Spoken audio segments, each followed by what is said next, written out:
어제 청춘성경학교를 했어요.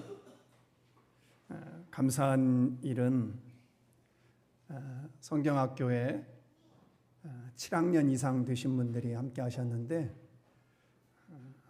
다들 학생들이잖아요. 성경학교니까 학생들이 행복해 하셔서 감사했어요. 그리고 또 하나는 교회 주방에서 들려오는 여선교회의 아름다운 소리들이 또 협력하고 서로 뭐가 그렇게 재미있으신지 웃고 그러는 소리를 들으면서 담임 목사로서 참 감사하다, 행복하다 이런 생각을 갖게 되었습니다. 맥주절에 하나님께 예배하기 위해서 나온 성도 여러분을 주님의 이름으로 환영합니다. 축복합니다. 비가 많이 오는데 이렇게 하필이면 교회 딱 올 시간에 비가 와가지고 오시는데 불편했는데도 이렇게들 오셔서 감사합니다. 오늘 성경 구절을 먼저 한번 같이 읽어볼까요? 화면에 읽어봅니다. 시작. 하나님의 아들이 나타나신 것은 마귀의 일을 멸하려 하심이라. 요한일서 3장 8절 말씀. 이번에는 다 빨강색으로 했습니다. 자, 하나님의 아들이 나타나신 것은 시작. 하나님의 아들이 나타나신 것은 마귀의 일을 멸하려 하심이라. 요한일서 3장 8절 말씀. 하나님의 아들이 나타나신 것은 마귀의 일을 멸하려 하심이라. 시작. 하나님의 아들이 나타나신 것은 마귀의 일을 멸하려 하심이라. 요한일서 3장 8절 말씀. 아멘. 악한 영들이 우리의 삶을 난관에 빠뜨리고 어렵게 하지만 그러나 결국 예수 그리스도 안에서 승리하게 될 줄로 믿습니다. 우리 예수 믿는 사람들이 자주 사용하는 몇 개의 단어들이 있어요. 그 중에 하나가 감사라는 표현인데요. 습관처럼 우리가 감사를 자주 말하잖아요. 그런데 이 감사가 기분이 좋지 않거나 속상한 일이 생기거나 화가 나면 나도 모르게 감사가 쏙 들어갑니다. 이유는 이 감사라는 게 감정에 휘둘리면 그렇게 되는 거거든요. 그런데 성경에서 말하는 감사는 기분에 따라 움직이는 게 아니라는 거예요. 기분이 좋으면 감사를 하고 기분이 좋지 않거나 문제가 풀리지 않으면 감사를 잊어버리고 살아도 된다. 이렇게 성경은 이야기하지 않아요. 예를 들면 여기 한번 성경 구절을 볼까요? 자, 시작. 아무것도 염려하지 말고 다만 모든 일에 기도와 간구로 너희 구할 것을 감사함으로 하나님께 아뢰라. 그리하면 모든 지각에 뛰어난 하나님의 평강이 그리스도 예수 안에서 너희 마음과 생각을 지키시리라. 저기에 등장하는 저 사람은 염려가 지금 있을까요? 없을까요? 있어요. 염려가 가득해요. 그런데 하나님이 요구하는 겁니다. 염려하지 마. 단지 네가 해야 할 일은 뭐냐?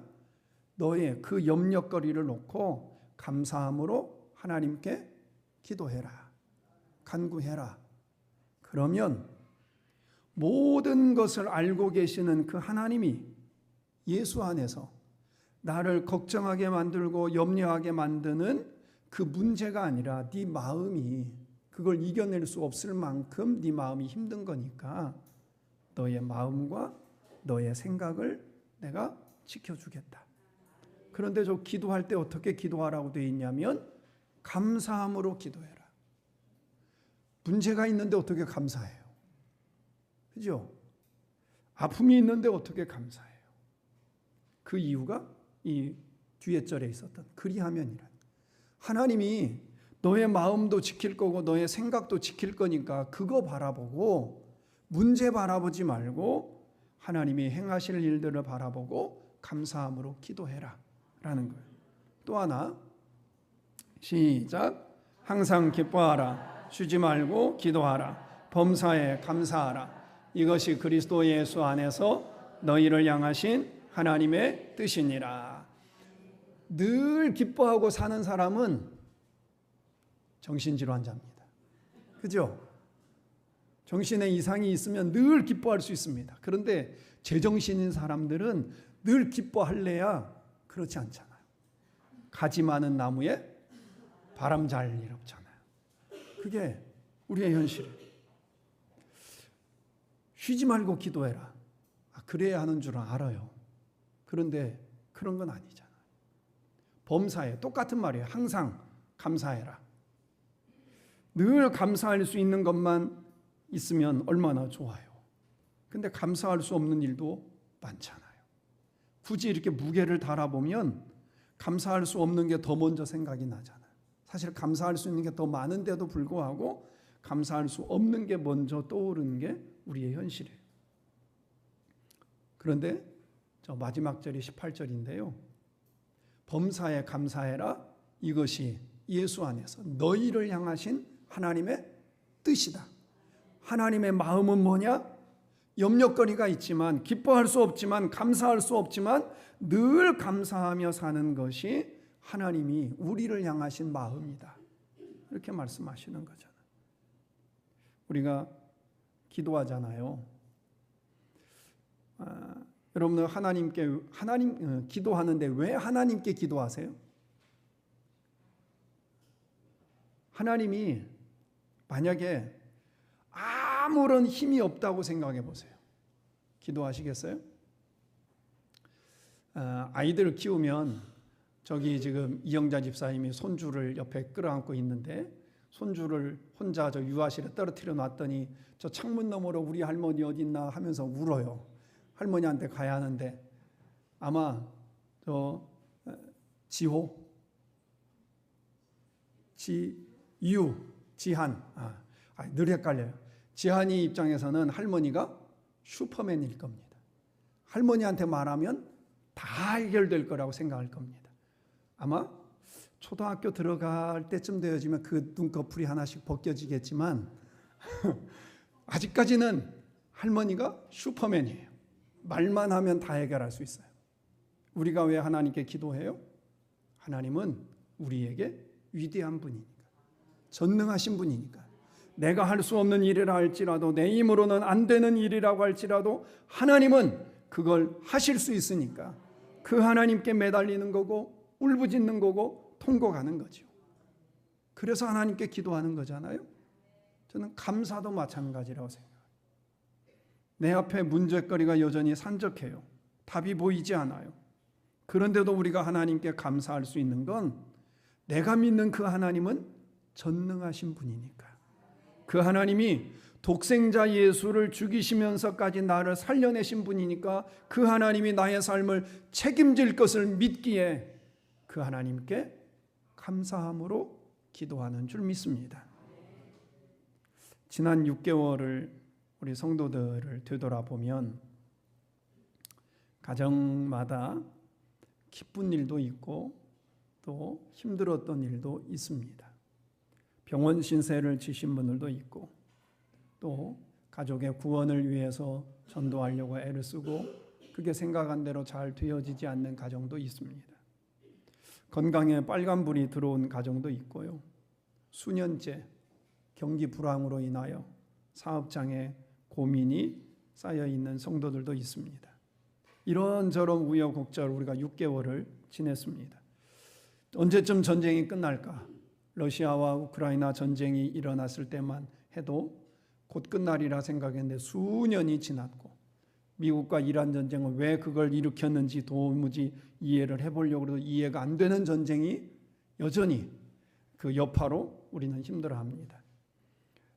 얼마 전에 첫 목회지에 썼던 차계부, 이렇게 쓴 차계부가 있었어요. 버렸지만 거기에 보니까 기름 150원을 넣었더라고요. 티코를 탔으니까 리터당 150원, 리터당 150원짜리를 썼더라고요. 근데 지금은 10배가 넘잖아요. 이게 30년 전인데 이렇게 변했어요. 2,000원이 올라갔는데 내려올 생각을 안 합니다. 1,800원대로 내려왔다고 하는데 그 1,800원이 왜 그렇게 반가운지, 그게 우리가 그것도 비싸다고 할 때가 있었는데, 그런 세월을 우리가 6개월을 지내왔는데요. 그런 모든 과정 가운데 우리가 분명한 것 한 가지가 있습니다. 그건 이 지나온 모든 과정을 지나고 지금까지 서 있는 이 현장과 그리고 앞으로 살아갈 우리 모든 순간에 하나님이 우리의 삶을 이끌어 주실 줄 믿습니다. 그 하나님이 여기까지 인도해 주셨고 앞으로의 삶도 그분이 인도해 주실 것을 믿습니다. 어느 나이가 지긋하신 어르신이 이런 말씀을 하세요. 당신의 지금까지 인생을 돌아보니까 수없이 많이 하나님을 원망했었대요. 사업장이 남의 손에 넘어갈 때 하나님이 정말 원망스러웠고, 자식을 앞세워 보낼 때에는 하늘이 무너지는 것처럼 고통스러웠고, 하나님을 포기할까 떠날까 생각도 들었고, 암이 걸려서 장기의 일부를 떼어낼 때 그때도 정말 힘들었답니다. 그런데 조금 더 나이가 들어서 생각해 보니까 그때 그 어려움과 힘들었던 것이 더 큰 어려움과 고통을 이겨내는데 힘을 공급받는, 에너지를 축적하는 시간이었음을 더 나이가 들고 나니까 깨달아지더라는 거예요. 그래서 이 어르신이 이런 말씀을 하세요. 나보다 내 미래를 더 잘 아시는 하나님이시기에 그래서 나는 그 하나님께 감사합니다. 그 당시에는 정말 원망스럽고 하나님이 어떻게 이러실 수 있나라는 생각이 들었지만 지나고 와서 보니까 그 속에 하나님의 손길이 있었음을 깨달았기에 지금 나는 하나님께 감사합니다. 이런 거예요. 성도 여러분, 우리가 하나님께 하는 감사는 당장 내 눈앞에 있는 장벽이 무너지고 문제가 술술 풀리고 내가 원하는 대로 일들이 이루어지고 그래서 감사한 게 아닙니다. 참다운 감사는 무화과 나무 잎이 마르고 포도의 열매가 없고 감람나무에 소출이 없고 외양간에 송아지가 다 뛰쳐나갔을지라도 전능하신 하나님이 나의 삶을 이끌어 주신다. 이 믿음 가운데 감사를 고백하는 게 진정한 감사인 줄로 믿습니다. 오늘 본문의 구절은 유대인들이 농사를 짓고 있을 때 주신 구절이 아닙니다. 16절을 보시면 맥추절을 지켜라. 내가 수고하여 밭에 뿌린 것의 첫 번째 열매를 거두었기 때문이다. 근데 이 출애굽기 23장은 이스라엘 백성들이 지금 어디 있을 때예요? 광야에 있을 때예요. 그리고 앞으로 광야의 시간이 38년이 남았습니다. 농사를 짓고 있는 게 아니에요. 사막에서 농사를 짓고 있는 게 아니에요. 사막 생활을 시작한 지 얼마 되지도 않았습니다. 사막을 지나는 이들에게 하나님은 농사를 짓거든 그 첫 번째 열매를 거둬서 하나님께 감사의 제사를 드려라. 이렇게 한 거예요. 감사거리가 눈앞에 보이니까 감사 예배를 드려라. 이런 게 아니라는 거예요. 감사거리가 없어요. 이들이 원망하잖아요. 왜 우리를 이 사막으로 끄집어냈냐? 왜 우리를 여기서 죽이려고 너는 데리고 왔냐? 앞길이 막막합니다. 사막 생활을 해본 적이 없습니다. 농사를 지어본 적도 없습니다. 그런데 이들에게 하나님이 농사를 지어서 첫 번째 열매를 거두면 그걸 하나님께 감사의 예물로 드려라 라는 거예요. 그리고 맥추절은 이제 우리나라는 보리 농사를 지면 언제 수확을 하나요? 한 5월, 6월쯤 수확하나요? 그죠? 6월 초쯤 수확한 것 같습니다. 근데 우리는 7월 첫 주에 맥주 감사절을 드리거든요. 유대인들은 1년 농사 중에 첫 번째로 거두는 곡식이 밀과 보리입니다. 그래서 농사를 시작해서 첫 번째 곡식을 거두면 첫날 첫 타작을 하면 그걸 가지고 첫 번째 것 가지고 하나님께 가서 예배를 드리는 거예요. 그러면 앞으로 농사는 계속 남아 있는 겁니다. 근데 첫날 보리의 열매를 거둬서 타작을 해서 그걸 하나님께 가지고 가서 예배를 드리면 내일도 수확해야 하고 모레도 수확하고 또 그 뒤에 다른 농사들도 지어서 수확을 해요. 그 마지막에 딱 끝날 때는 수장절을, 추수감사절을 지키는 거예요. 근데 오늘 맥주감사절을 지킨 다음에 우리나라도 그렇잖아요. 곡식이 벼가 꼭 익어서 알맹이가 이제 연글 때쯤 되어지면 태풍이 옵니다. 그래서 쓰러뜨립니다. 싹이 나게 만듭니다. 물이 필요한데 그때 꼭 가뭄이 옵니다. 물이 덜 필요한데 장마가 옵니다. 그러다 보면 하우스가 무너지기도 하고 다 물에 잠기기도 하고 그렇습니다. 이 사람들이 첫날 열매를 거둬서 이 앞으로 열매를 거둘 일들을 생각해 보면 태풍을 만날 수도 있고 장마가 올 수도 있고 가뭄이 올 수도 있고 온갖 자연재해가 일어날 수도 있습니다. 그런데 하나님이 명령합니다. 첫 번째 열매를 거두거든 그걸 가지고 하나님께 가서 감사의 예배를 드려라. 이건 약속인 거예요. 네가 농사를 지어본 적 없지만 첫 번째 열매를 거둬서 하나님께 드리면 이 이후에 일어날 일들을 내가 책임질 테니까 그걸 믿고 첫 번째 열매를 거두면 하나님께 예물을 드리라라는 겁니다. 우리 교인들 가운데도 첫 예물을 드리는 분들이 있어요. 직장을 옮기거나 그래서 첫 예물을 드리는 분들이 월에 첫 예물을 드리는 분도 있는 걸로 압니다. 그게 하나님의 약속을 믿는 거잖아요. 하나님이 지금 이스라엘 백성들이 하는 이야기는 뭐냐면 애굽에서 나올 때 하나님은 전능하심을 이들에게 보여주셨어요. 10가지 재앙을 통하여 하나님이 얼마나 이스라엘 백성들을 지키시는지를 보여줬어요. 홍해바다를 건너면서 보여줬어요.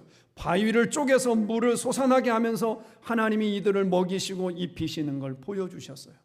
그리고 계명을 줘요. 너희가 농사를 지어서 첫 번째 열매를 거두면 지금까지 지키신 하나님이 이렇게 홍해바다를 통하여 10가지 재앙을 통하여 바위를 통하여 너희를 지키신 그 하나님이 앞으로도 지켜줄 걸 믿고 너희가 첫 열매 거두거든 그걸 하나님께 감사함으로 드려라 라는 겁니다. 오늘 후반기의 첫 주일입니다. 앞으로 우리가 살아갈 6개월은 저나 여러분이나 한 번도 살아보지 못한 시간을 살게 되는 겁니다. 어떤 일이 일어날지, 어떤 고민거리가 생길지 아무것도 모릅니다. 그래서 우리 찬양 가운데 이런 게 있습니다. 내일 일은 난 몰라요. 하루하루 살아요.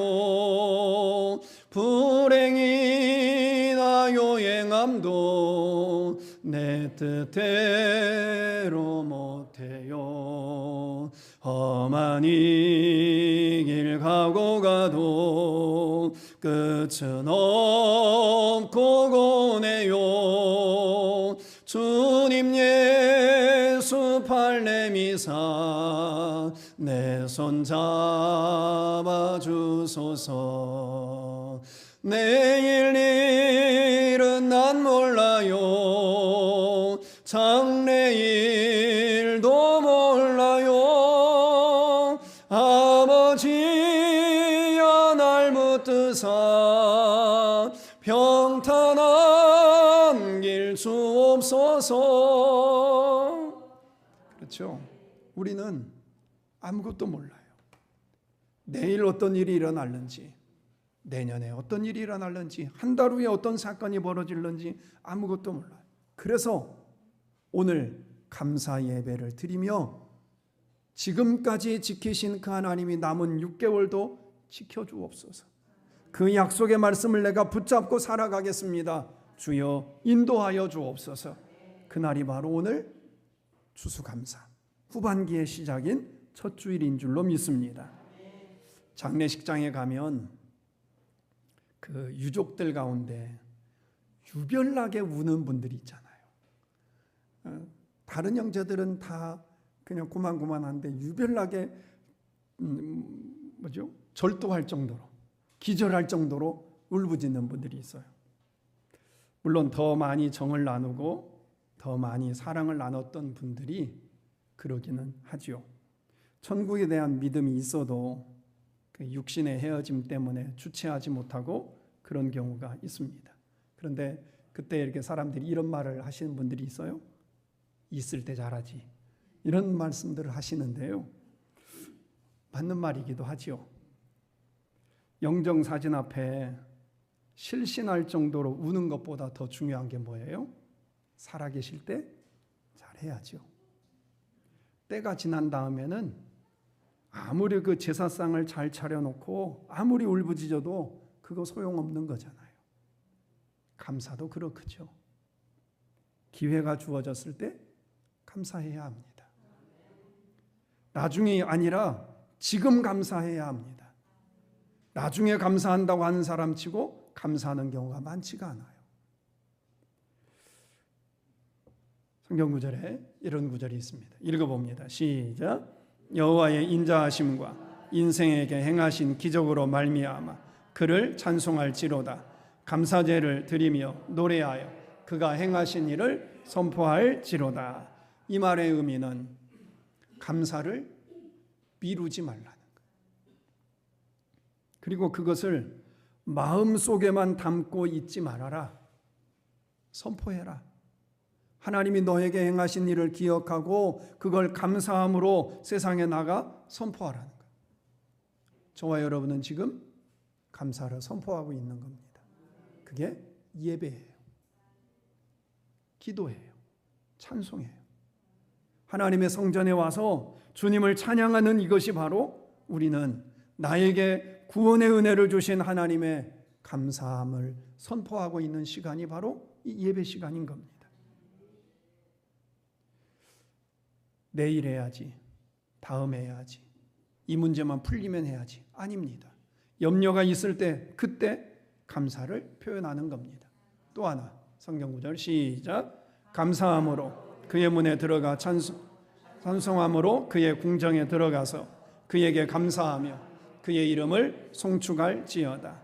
감사함을 표현하는데 내게 어떤 상황이 일어난다고 해서 거기서 흔들리지 말아라. 여전히 하나님을 찬송하는 것, 여전히 하나님을 경배하는 것, 하나님이 계시는 궁궐에 들어가서 하나님의 이름을 높이는 것, 그게 바로 우리가 해야 할 감사다라는 말씀이에요. 성경 구절 하나를 더 보는데 여기는 찾아보려고 합니다. 구절이 조금 길어서 화면에 넣지 않았습니다. 레위기 23장입니다. 지금 출애굽기를 보고 계시는데 레위기 23장을 보겠습니다. 출애굽기 뒤에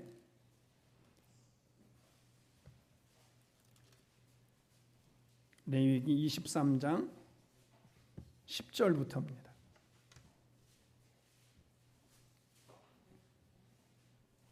구약 182페이지 레위기 23장 10절.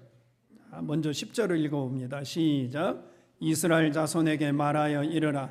너희는 내가 너희에게 주는 땅에 들어가서 너희의 곡물을 거둘 때 너희의 곡물의 첫 이삭 한 단을 제사장에게로 가져갈 것이요. 수확물이 첫 번째 단이 거두어지면 그 한 단을 가지고 누구에게 가라? 제사장에게 가라. 이 말은 성전에 가라는 거예요. 하나님께. 제사장에게 가라. 자, 11절 시작. 제사장은 너희를 위하여 그 단을 여호와 앞에 기쁘게 받으심이 되도록 흔들되 안식일 이튿날에 흔들 것이며. 백성들이 첫 수확물을 가지고 오면 제사장이 그걸 받아요. 그리고 하나님이 받으실 만하게, 이게 중요합니다. 제사장이 하고 싶은 대로 하는 게 아니에요. 백성들이 원하는 대로 하는 게 아니에요. 하나님이 이 제물을 받으시겠구나, 하나님이 기쁨으로 흠양하시겠구나, 그럴 만한 방법과 그럴 만한 마음으로 하나님께 드리라는 거예요. 내 기준대로가 아니에요. 내가 정한 만큼을 드리는 게 아니에요. 한 단 딱 정해져 있습니다. 날짜도 정해져 있습니다. 장소도 정해져 있습니다. 내가 하고 싶은 요일에 내가 하고 싶은 곳에 가서 내가 드리고 싶은 만큼 드리는 게 아니에요. 그 뒤에 12절부터 12절, 13절, 14절입니다. 시작.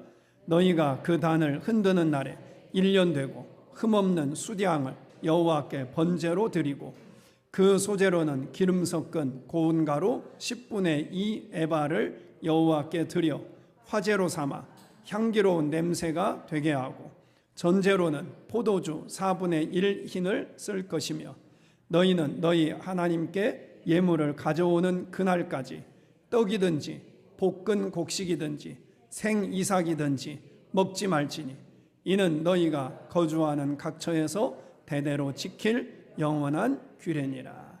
아멘.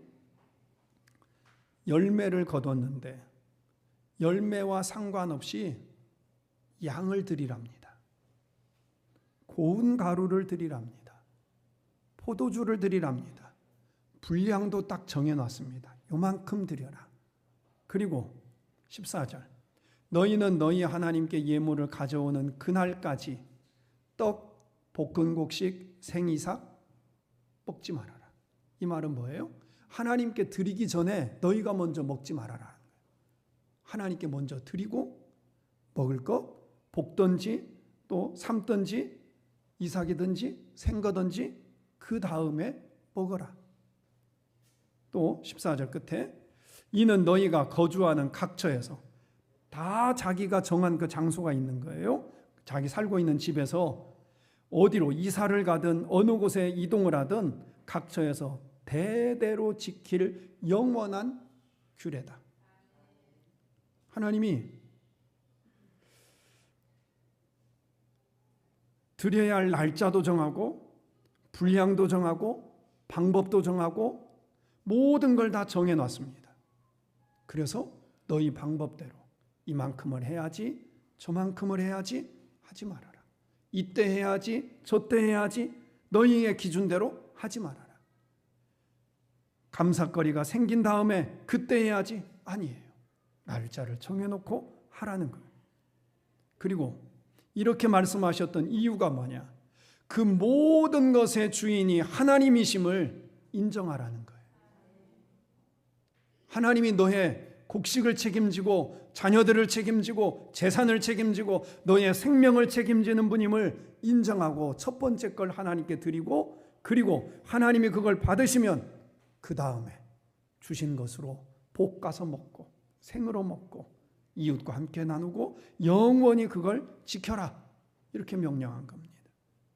성도 여러분, 여기까지 인도하신 하나님이 앞으로 우리를 인도해 주실 것을 믿고 전능하신 그 하나님이 나의 주인이심을 믿고 우리가 믿음으로 고백하고 하나님의 방법대로 재물을 구별하여 드리기를 소망합니다. 이렇게 영원한 규례를 지키라 말씀하셨어요. 세 가지로 정리해 봅니다. 첫째, 감사를 마음에만 담아두고 계셔서는 안 됩니다. 선포하라고 했습니다. 오늘 여러분이 교회에 나오셔서 지금 찬송으로 선포하셨어요. 예배함으로 선포하셨어요. 기쁨으로 주님을 경배하며 선포하셨습니다. 이게 첫 번째. 두 번째, 찬송하십시오. 하나님이 베풀어 주신 그 은혜를 찬송하는 거예요. 하나님이 여기까지 나를 살피시고 인도해 주신 걸 찬송하는 겁니다. 내 힘으로 살아낸 게 아니라 하나님이 살게 하셨습니다. 내 능력으로 가정을 지켜낸 게 아니라 하나님이 지켜 보호하여 주셨습니다. 그 은혜를 찬송하는 겁니다. 셋째, 예물에 진심을 담아 드리는 겁니다. 아직 농사를 짓지도 않았는데 가나안 땅에 들어가지도 않았는데 하나님이 미리 말씀하신 것은 너의 앞으로의 모든 삶을 내가 책임질 테니까 먼저 양을 잡아서 드리고 곡식을 가지고 드리고 하나님이 이 모든 것을 내가 먹고 사는 문제를 하나님이 책임지신다. 그걸 믿고 재물을 나눠서 하나님께 드리도록 한 겁니다. 성도 여러분, 감사절이 매년 우리가 지키는 연례 행사가 되지 않기를 소망합니다. 어떤 목사님이 그런 이야기를 하신 거 제가 동감합니다. 감사절이나 절기 이 설교를 어떤 분들은 한 주 전에 하신대요. 그래야 헌금이 많이 나온대요. 근데 그건 우리가 옳은 방법이 아닌 것 같습니다. 이건 별개의 문제니까 우리의 삶에 하나님을 선포하고 사는 거고요. 우리의 삶에 하나님을 찬양하고 사는 거고요. 내 삶에 어려움이 있고 난관이 있어도 감사함을 고백하며 사는 것, 그게 하나님이 받으실 만한 재물인 줄로 믿습니다. 우리가 그 마음으로 또 한 주를 살고 후반기를 살아서 하나님이 받으실 만한 그런 재물이 우리의 삶에 있기를 주의 이름으로 축원합니다.